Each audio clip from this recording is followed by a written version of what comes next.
An application for a permit for any work shall be deemed to have been abandoned after 180 days or 6 months after the date of filing, unless such application has been pursued in good faith or permit has been issued,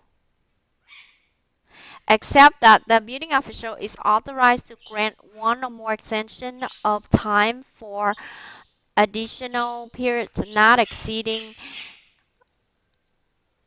80 days each. The extension shall be requested in writing and justifiable cause demonstrated. So, if the application is submitted, so, or a permit has been issued. Okay, so even if the permit is issued or not issued, it will be expired in 180 days unless an extension is requested in writing. The issuance or granting of a permit shall not be construed to be a permit for or an approval of any violation of any of the provisions of this code or of any ordinance of the jurisdiction. Of course, permits presumed to give authority to violate or cancel the provisions of this code or other ordinances of the jurisdiction shall not be valid. The issuance of a permit based on construction documents and other data shall not prevent the building official from requiring the correction of errors in the construction documents or other data. So even if the permit is issued, if there is a correction that needs to be made on construction documents, you need to correct them. That's what this means right here. The building official is also authorized to prevent occupancy or use of a structure where in violation of this code or any other ordinances. Every permit issued shall become invalid unless the work authorized by such permit is commenced within 180 days after its issuance, or if the work is suspended or abandoned for 180 days after the work is started.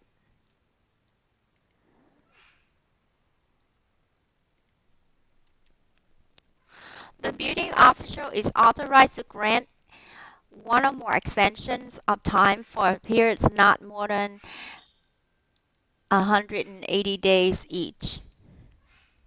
The extension shall be requested in writing and justifiable cause demonstrated.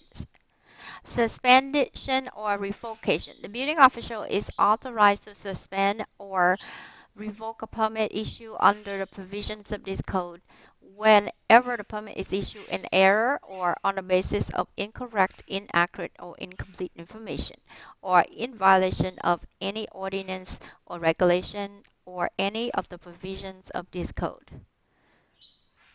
So the building official has the right to suspend or revoke a permit.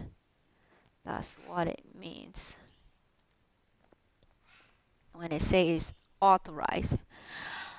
The building permit or copy there has to be kept on the site of the work. Have to be kept on the site and posted conspicuously until completion of the project. It shall be the duty of every person who performs work for the installation or repair of building structure, electrical, gas, mechanical, or plumbing system for which the code is applicable to comply with this code. So this code is pretty important that any work done, the permit need to be posted conspicuously at the job site. and this applies to all kinds of permits. All work shall be conducted, installed, protected, and completed in a workmanlike and acceptable manner so as to secure the results intended by this code. So you need to put in your best effort to do the right work. Before issuing a permit, the building official is authorized to examine or cause to be examined. I hate that. Structures and sites for which an application has been filed. Substantial documents consisting of construction documents, submittal documents, or submittal documents consisting of construction documents and other data shall be submitted in 2 or more sets with each application for a permit. The application, the construction, so it has to be 2 or more sets. Here, make copies, several copies, and submit it. The construction documents shall be prepared by a registered design professional where required by this code. Where required. Where special condition exists, the building official is authorized to require additional construction documents to be prepared by a registered design professional. All plans and specifications for work designed by a registered design professional shall bear the seal.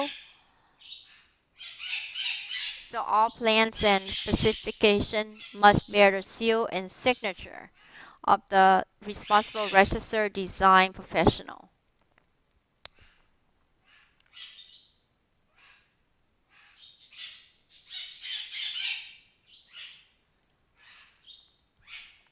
The building official is authorized to waive the submission of construction documents and other data not required to be prepared by a registered design professional if it is found that the nature of the work applied for is such that reviewing the construction documents is not necessary.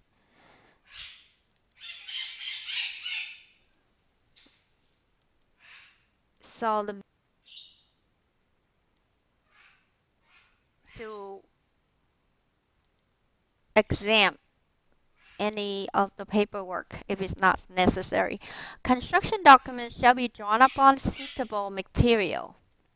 This is a separate code. Electronic media documents are permitted to be submitted when approved by the building official. So maybe email. Some building official could take emails or on a disk, for example. Construction documents shall be of sufficient clarity. It has to be clear to indicate the location, nature, and extent of the work proposed and show in detail that it will conform to the provisions of this code and relevant laws, ordinances, rules, and regulations as determined by the building official. So construction shall be sufficiently clarity to indicate location.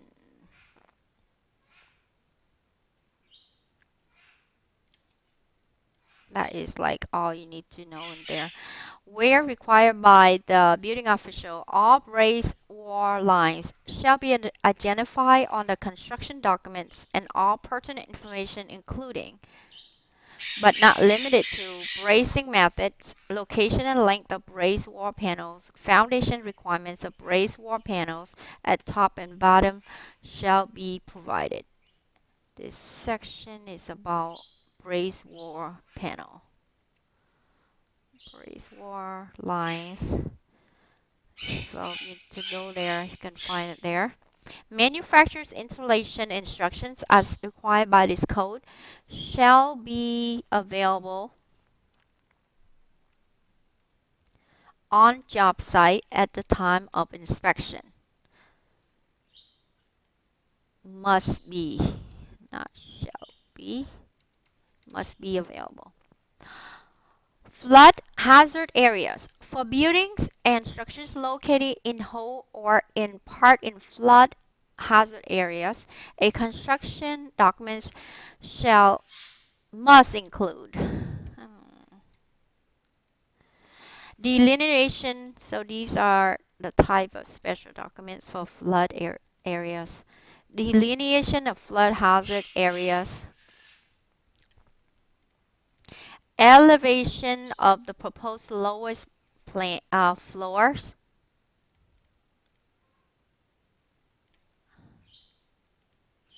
Including basement in areas of shallow flooding.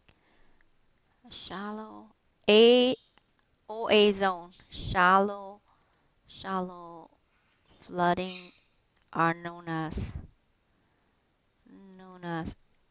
AO zone. The height of the proposed lowest floor include bases in the basement. Um,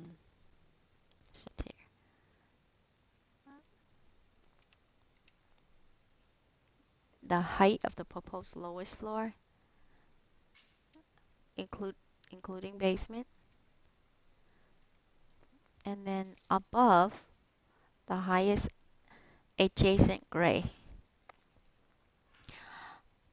The elevation of the bottom of the lowest horizontal structure member in coastal hazard area.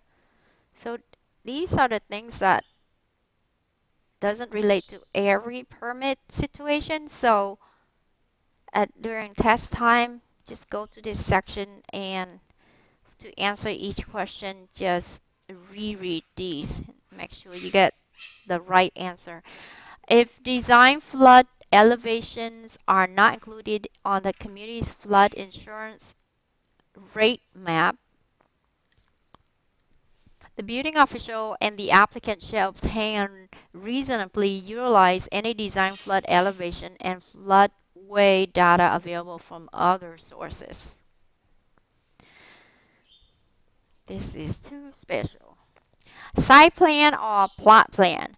The construction document submitted with the application for permit shall be accompanied by a site plan showing the size and location of new construction and existing structures on the site and distances from lot lines. In the case of demolition, this is a new point, the site plan must show. I hate the word shall.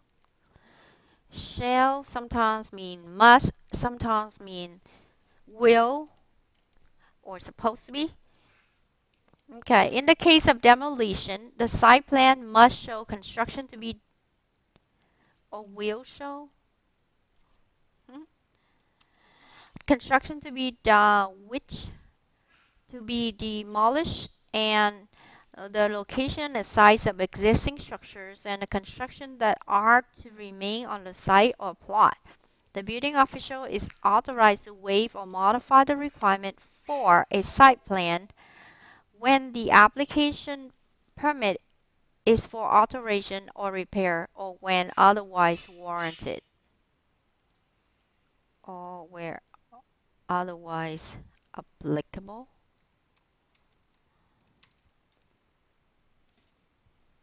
or whenever possible.